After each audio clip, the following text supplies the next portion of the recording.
ভাটি, ওই যে দেখো ডাকিতেছে তোমায় কবরের মাটি, ঠিক না? তোমার গনা দিন ফুরাইয়া যাবে, যৌবনে লাগবে ভাটি, ওই যে দেখো ডাকিতেছে তোমায় কবরের মাটি। সন্ধ্যার আগে যেদিন ডুবিবে বেলা,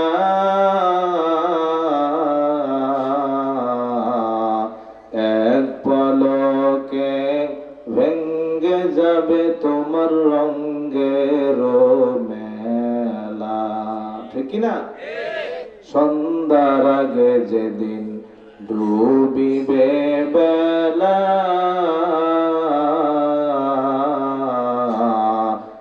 এক পলকে ভেঙ্গে যাবে তোমার রঙের মেলা। হাইরে কারে দিবা জোরে ধমক, কারে দিবা জোরে ধমক, কার মাথায় ভাঙবা লাঠি, ওই যে দেখো ডাকিতেছে তোমায় কবরের মাটি। আওয়াজ দিয়ে মারহাবা কর।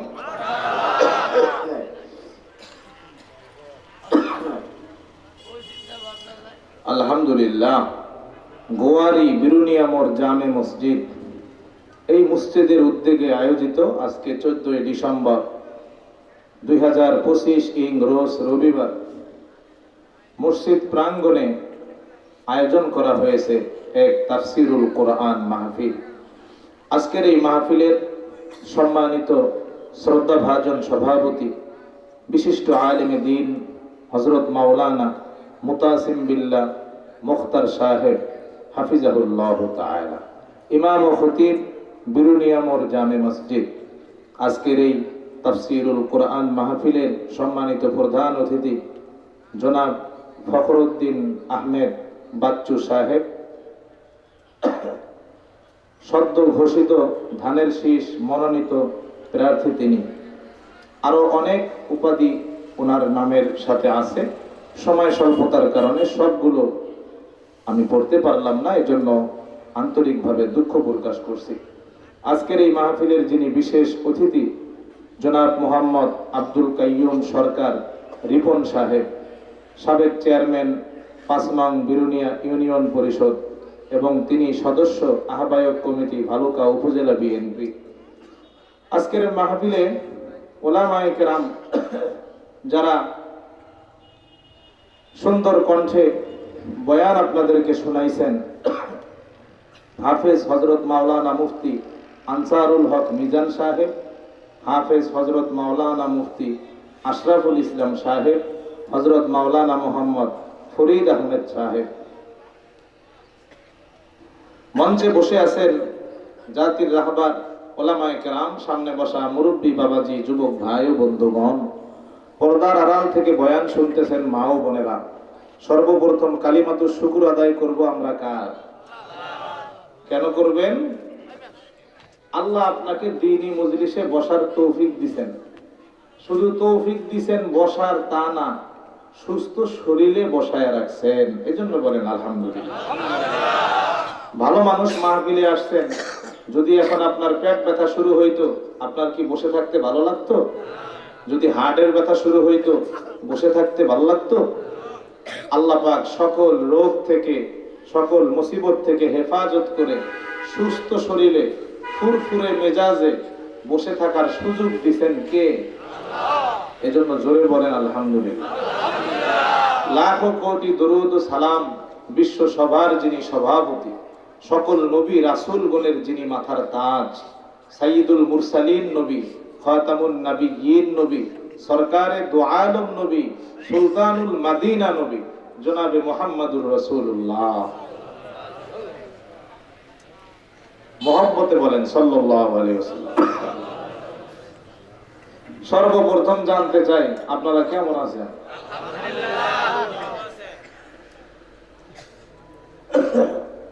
আমি কি আর ভালো না থাইকা পারি? আপনারা আমাকে আবারও যে স্মরণ করছেন, এটাই তো আমার সবচেয়ে ভালো থাকার বিষয়, সবচেয়ে আনন্দের বিষয়, ঠিক কিনা? এক মাহফিলে এক বছর ওয়াজ করে যখন পরের বছর আবার আমরা যাই, তখন আলাদা একটা আনন্দ কাজ করে। কারণ এখানে কেউ অপরিচিত না, সবাই পরিচিত।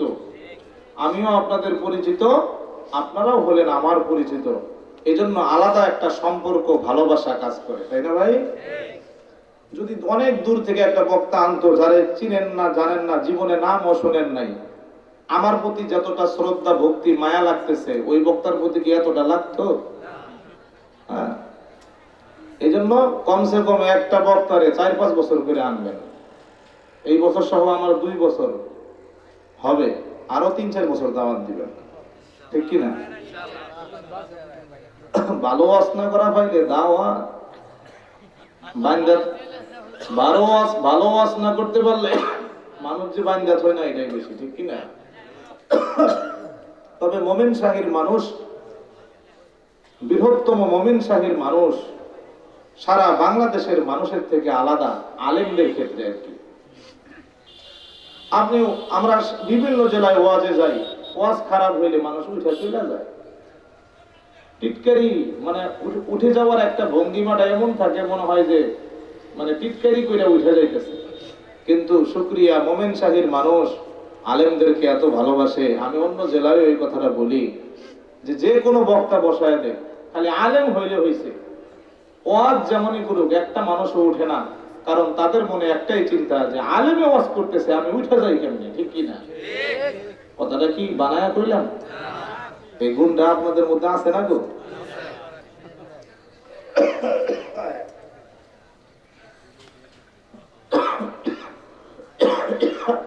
এমন সময় দাওয়াত দিচ্ছেন আপনারা, এমন মাসে, যেই মাসে অধিকাংশ বক্তারই গলা ভাঙ্গা থাকে। কারণ অক্টোবর থেকে বক্তারা মাহফিল শুরু করে, অক্টোবর নভেম্বর, প্রায় ডিসেম্বরে আইসা সব বক্তারই ঠান্ডা ঠান্ডা গলা খারাপ হয়ে যায়। এজন্য ভালো কণ্ঠে ওয়াজ শুনতে চাইলে অক্টোবর থেকে নভেম্বরের মধ্যেই দাওয়াত দিতে হবে, ঠিক কিনা? তাহলে তরুতাজা কণ্ঠ পাইবেন। আর ওয়াজের মনে করেন ভাঙ্গা সিজনে যায়, শেষ সিজনে যায় দাওয়াত দিবেন, দেখবেন বক্তার গলাই চলে না, যেমন আমার গলা আজকে এমনই। ভাইরা আমার, কোরআনের কথা বলবো, মানে গলার দরকার আছে? তাহলে এই সাহস নিয়েই তো আমি আইছি। গলা দিয়ে কি করবো? গলা দিয়ে কি করব? কোরআনের কথা বললে অবশ্যই প্রত্যেকটা মানুষকে শ্রদ্ধা ভক্তির সাথে শুনতে হবে, তাই না? আমি আপনাদের কাছে একটা অনুরোধ করব, রাখবেন? কোন কৃপণতা করবেন না তো? একটু সামনের খালি জায়গাটি পূরণ করেন, দেখি পারেন। সামনের খালি জায়গাগুলো পূরণ করেন ভাই।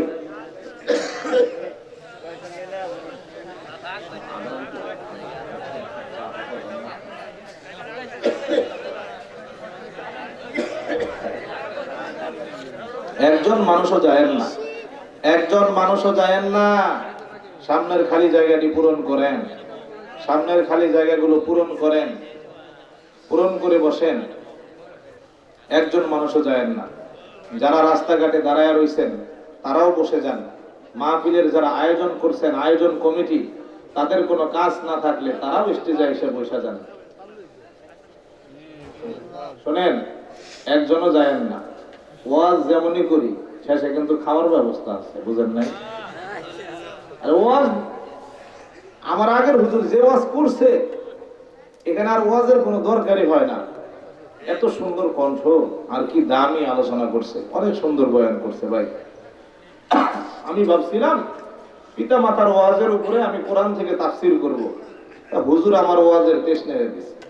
আইসা দেখি এই হুজুরই মা বাবার ওয়াজ করতেছে। যাই হোক, কোরআন শরীফে তো আর ওয়াজের অভাব নাই, ঠিক না ভাইরা আমার? কিছুদিন আগে ভূমিকম্প হয়েছে, আপনাদের এদিকে হয়েছে? ভয় পান নাই ভাই?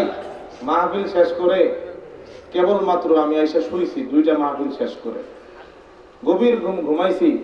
ইতিমধ্যে এমন ভূমিকম্প, পাশের রুমে আমার বিবি সাহেব আর বাচ্চা ছিল, এরা চিৎকার দিছে।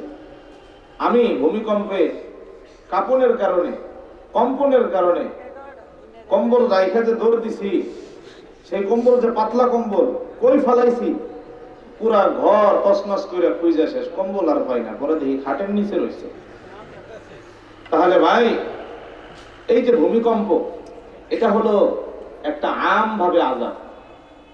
এই আম ভাবে আযাব আল্লাহ মানুষকে কোন সময় দেয়?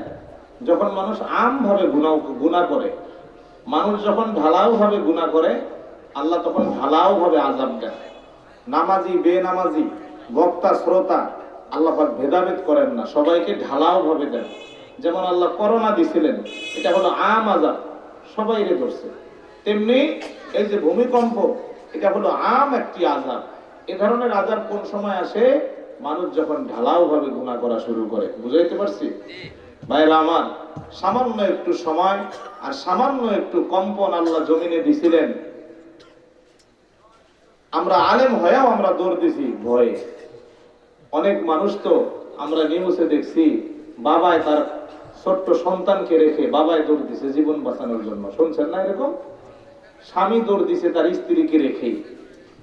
তাহলে চিন্তা করেন, সামান্য একটি কম্পন, ভূমিকম্প, এবং খুব কম সময়ে 5-6 মাত্রার ভূমিকম্প, তাতেই যদি আমরা নিজের সন্তানকে রেখে বাবা হয়ে দৌড় দেই, নিজের আদরের বউরাইখা, ভালোবাসার বউরাইখা স্বামী হয়ে দৌড় দেই, যেদিন আল্লাহ ভূমিকম্প দিয়া এই আসমানকে ধ্বংস করবেন, যেদিন আল্লাহ ভূমিকম্প দিয়া জমিনকে ধ্বংস করবেন, যেদিন আল্লাহ ভূমিকম্প দিয়া সমস্ত চন্দ্র নক্ষত্র সূর্য ধ্বংস করবেন, যেদিন আল্লাহ ভূমিকম্প দিয়া পাহাড়গুলোকে ধ্বংস করবেন, যেদিন আল্লাহ ভূমিকম্প দিয়া নদী সাগরগুলোকে ধ্বংস করবেন, সেদিনের ভূমিকম্পটা না জানি আরো কত ভয়াবহ হবে, ঠিক না?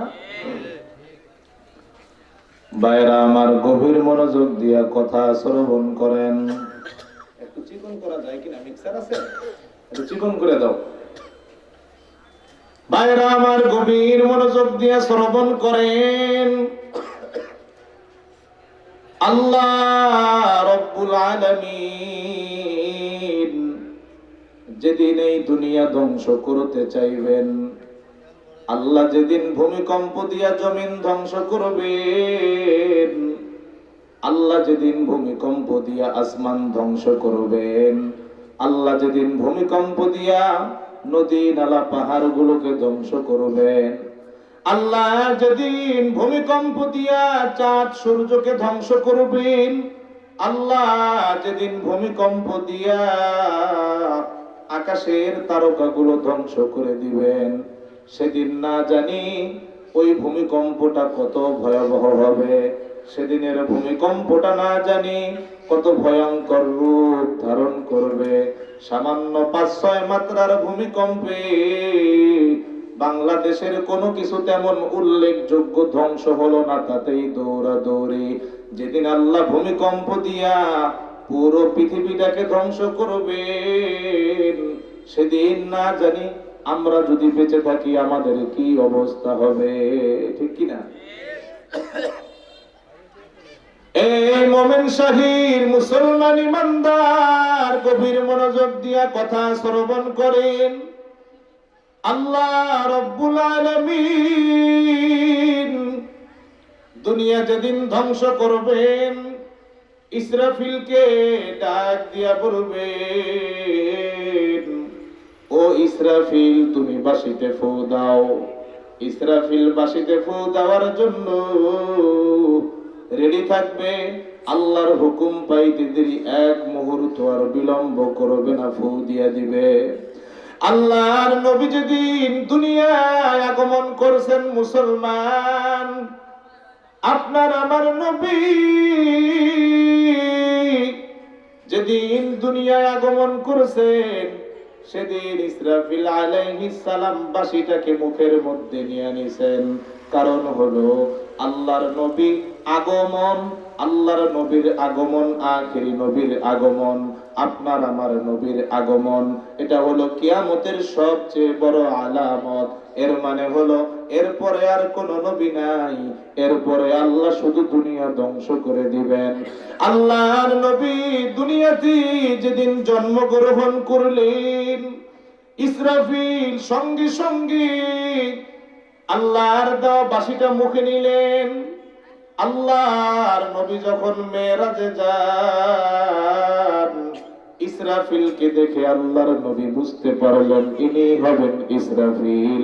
আল্লাহর নবী তাকে সালাম দিলেন, একবার সালাম দিলেন, ইসরাফিলের জবাব নাই। দুইবার সালাম দিলেন, ইসরাফিলের সালামের কোনো জবাব নাই।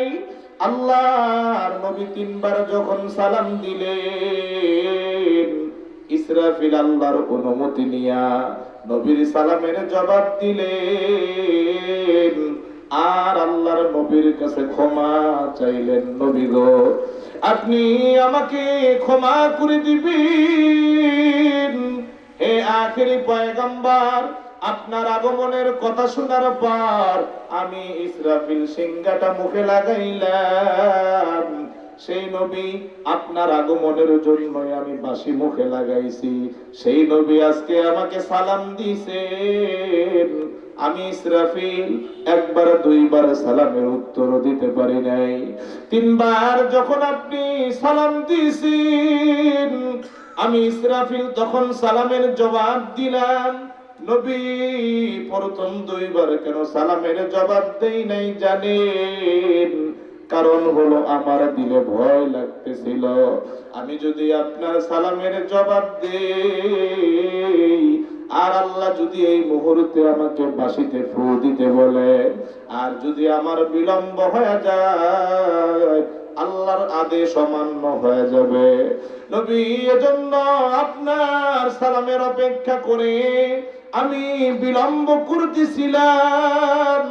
কিন্তু আপনি নবী যখন একবার দুইবার তিনবার যখন আপনি নবী আমাকে সালাম দিলেন, আমি নবী, আমি ইসরাফিল আল্লাহর কাছে অনুমতি নিয়া, আল্লাহ যখন আমাকে অনুমতি দিলেন, আল্লাহর অনুমতি সাপেক্ষে আমি ইসরাফিল আপনার সালামের জবাব দিলাম। আওয়াজ দিয়া বলা যাবে কি সুবহানাল্লাহ? ও মোমেন শাহির মুসলমান ইমানদার, তাহলে আল্লাহ যেদিন দুনিয়া ধ্বংস করবেন, ইসরাফিল কি বাঁশিতে ফু দিতে বলবেন? ইসরাফিল বাঁশিতে যখন ফু দিবেন, সেই বাঁশির ফুর আওয়াজটা কতক্ষণ সময় থাকবে রে বাবা? ইসরাফিল যখন বাঁশিতে ফু দিবেন, একদিন, দুই দিন, তিন দিন নয়, এক সপ্তাহ, দুই সপ্তাহ, তিন সপ্তাহ নয়, এক মাস, দুই মাস, তিন মাস পরিমাণ নয়। ইসরাফিল যখন বাঁশিতে প্রথম ফু দিবেন, প্রথম ফুটা লাগাতার 6 মাস চলমান থাকবে। আল্লাহু আকবার। কয় মাস চলমান থাকবে? 6 মাস পর্যন্ত প্রথম ফু চলমান থাকবে। চলতে চলতে চলতে চলতে বাঁশির আওয়াজটা এত বিকট হবে, আস্তে আস্তে সব কিছু ধ্বংস হয়ে যাওয়া শুরু হবে। ইসরাফিলের বাঁশির বিকট আওয়াজের কারণে সেদিন চাঁদ দ্বিখণ্ডিত হয়ে যাবে, চন্দ্র সূর্য দ্বিখণ্ডিত হবে। সূর্য সেদিন তার আলো হারিয়ে ফেলবে রে বাবা, চাঁদ সেদিন তার আলো হারিয়ে ফেলবে। আল্লাহ সূরাতুল কিয়ামার মধ্যে বলতেছেন, আল্লাহ বলেন, ইয়াসআলু আইয়ানা ইয়াউমুল কিয়ামা ফাইযা বারিকাল বাসারু ওয়া খাসাফাল কমারু ওয়া জুমিআশ শামসু ওয়াল কমার। আল্লাহু আকবার। আপনারা কি ঘুমাইতেছেন? গভীর মনোযোগ দেন মুসলমান। মনে হয় আপনাদের কাছে বয়ানটা কিছু হলেও নতুন মনে হবে।